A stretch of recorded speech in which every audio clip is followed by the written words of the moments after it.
Three-time Pulitzer Prize winner and world-renowned New York Times columnist Thomas L. Friedman was in Singapore on Monday to give a talk about 5 key issues facing the environment. This is the second time that the Lee Kuan Yew School of Public Policy is hosting the author of non-fiction bestsellers such as The World is Flat and The Lexus and the Olive Tree. The talk was attended by academics, diplomats, and representatives from the private and public sectors. Now, the first of these is energy and natural resource supply and demand. We'll go through them quickly. That's demand for food and fuel, water and cement, steel and timber in a hot, flat, and crowded world, demand for all of which is going through the roof. Second megatrend is the geopolitical impact of our energy use.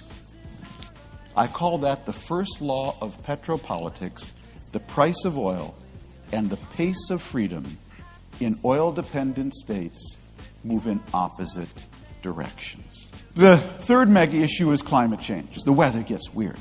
The hots get hotter, the colds get colder, the snows get heavier, the rains get heavier.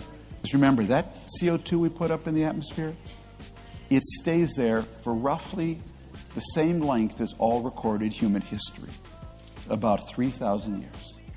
About a quarter of humanity has no on-off switch in their life still. No regular connection to an electric grid. I call them the energy poor.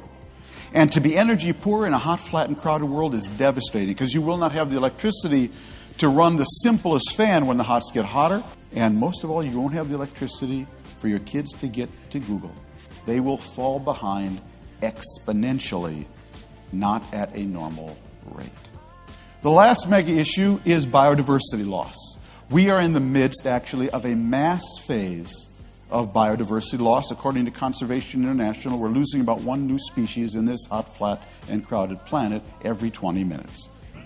Friedman thinks that the clean tech industry is the industry of the century and says so far the world has been having a green party and not a revolution.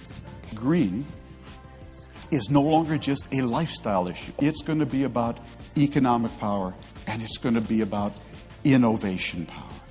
You'll know the green revolution is here when 2 things happen. One, companies have to change or die. And the other is that the word green disappears. Next up, we bring you the highlights of the Q&A session with Friedman.